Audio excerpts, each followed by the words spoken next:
He tossed the Ferrari keys across the table without looking at me. They slid, hit my notebook, and stopped inches from my hand like an afterthought. "Valet it," he said, already standing. "Front spot." The restaurant was one of those glass and steel places where executives pretended to relax. Polished concrete, imported olive oil, menus with no prices. I was seated because I was useful, not because I belonged. That was always clear. I didn't touch the keys. They were matte black with a yellow shield, heavy, confident. The car itself was parked outside at an angle that violated city code, nose slightly over the fire lane, Rosso Corsa, temporary dealer plates still on, new money likes its toys loud. He finally noticed I hadn't moved, smiled like I'd missed a joke. "What, you don't drive stick?" A few of them laughed, not cruelly, casually, the way people laugh when they assume hierarchy is settled. I was wearing a charcoal suit, tailored but quiet, no jewelry, hair pinned cleanly back. I'd learned long ago that looking neutral made men careless. They bragged, they showed things, they handed you leverage without realizing it. "I don't valet," I said calmly. His smile flattened. "Relax, it's just a car." It wasn't just a car. It was a 2024 Ferrari 296 GTB with a provisional registration and a lean-backed purchase structure I recognized immediately. I'd seen the paperwork style before: offshore holding, domestic shell, accelerated depreciation, the kind of setup that only works if no one asks the wrong questions at the wrong time. He waved his hand. "Then leave it, someone else will deal with it." He walked away mid-sentence, already on his phone. That was his habit, dismissal through motion. The table shifted with him, conversation resumed without me. I picked up the keys, not because he told me to, because the VIN tag was visible through the windshield, and I wanted to be sure I hadn't misread it. Outside, the air smelled like citrus cleaner and hot asphalt. I crouched slightly, just enough to confirm the plate against the dashboard. Matched, no doubt. I took out my phone and opened an app they didn't know existed. Not illegal, not hidden, just specialized. The kind of platform insurers, regulators, and asset custodians use to quietly flag anomalies before they become problems. I didn't submit anything yet. I saved the VIN. Inside, he was telling a story about Monaco, about speed, about taste, about how some people just didn't understand the level he operated on. I returned to my seat and placed the keys back exactly where they'd landed before. He didn't notice. By the time dessert menus arrived, the Ferrari already had a soft flag attached to its record. Nothing dramatic, no alarms, just enough to slow future transactions to a crawl. That night, I slept well. The next morning, his assistant would call me 3 times before noon, and by the end of the week, no one would be able to move that car an inch without my approval, even though he still had the keys. The first call came at 8:14 a.m. I didn't answer. The second at 8:19. Still nothing. By the third, his assistant left a voicemail that tried to sound casual and failed. There was an issue with the vehicle registration, a delay, probably nothing. Could I please confirm whether I had interacted with the Ferrari records the night before? I deleted the voicemail without responding. I was already dressed, same charcoal suit, same neutral palette. Control looks boring when you're doing it right. By 10, the soft flag had done exactly what it was designed to do. Insurance verification stalled at renewal. The dealership portal locked transfer options. A routine compliance ping went out to the lien holder requesting clarification on beneficial ownership.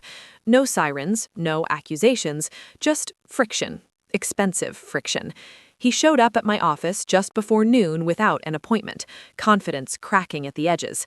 He smiled too hard, like someone who thought charm was still currency. He asked if I'd seen the news about increased regulatory scrutiny on luxury imports. I said I had. He laughed and said his car seemed to be caught in something similar. I waited. Silence is a tool most people don't know how to use. He finally asked directly if I'd touched anything. I told him the truth. I said I'd observed an irregularity and saved a reference. That was all. His jaw tightened. He reminded me I wasn't his employee. I agreed. He reminded me the car was legally his. I agreed again. Then I told him the part he didn't understand. Possession and clearance are not the same thing. A vehicle under lien-backed provisional registration can be driven, admired, photographed, but it cannot be refinanced, exported, resold, or reassigned once a custodial review is active. He said he'd clear it by end of day. I nodded like someone who'd heard that before. He left irritated, already dialing someone else, still convinced this was a speed bump he could accelerate through. By mid-afternoon, the calls multiplied. Dealership finance, the offshore holding rep, a compliance consultant billing by the hour. Each one asking a version of the same question. Who flagged the VIN and why? No one could see the full picture because that's not how the system works. Authority is fragmented on purpose. Everyone sees a piece, no one sees the hand. At 4:30, he called again, this time without the performance. He asked what it would take to make it go away. I asked what he meant. He said the car was supposed to anchor a larger transaction, a visible asset, collateral confidence. Without mobility, without transfer clearance, the deal behind it froze. I asked how much the deal was worth. He told me, 8 figures. I let the number sit between us. Then I said something he didn't expect. I said the flag wasn't punitive, it was preventative. It would resolve automatically once discrepancies were clarified. He asked how long that took. I said it depended on cooperation and accuracy. He swallowed. He asked if I could advise. I said I already had. The line went quiet.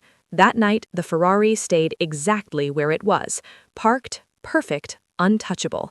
And for the first time, he understood that keys only open doors you're allowed to walk through.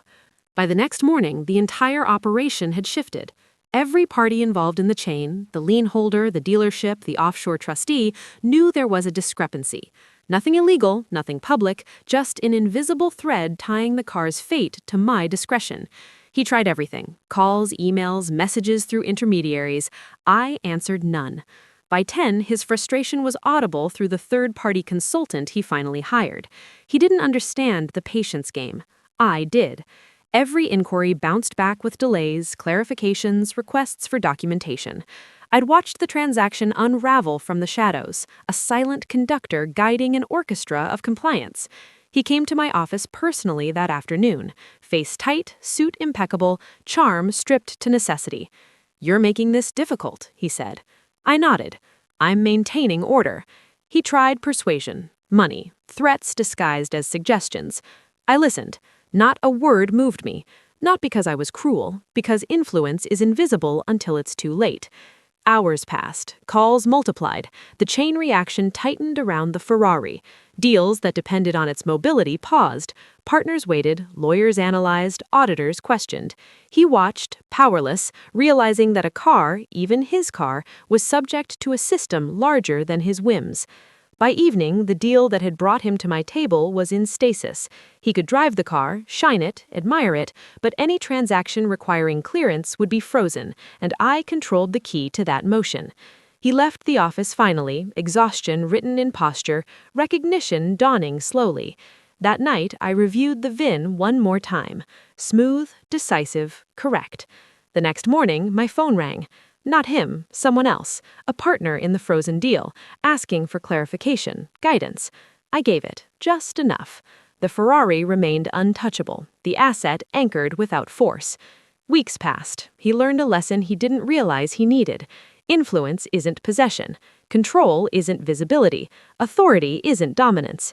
And I, the quiet observer who had touched nothing but keys, who had merely noted, recorded, and waited, had shifted the balance without confrontation. Power, as it turns out, is patient, and when it whispers through proper channels, it can move mountains without raising a hand. By the time he regained partial mobility, the deal had already restructured, on terms subtly guided by me. The keys, once a symbol of access, were now just a reminder that the true driver of events is rarely the one in the driver's seat.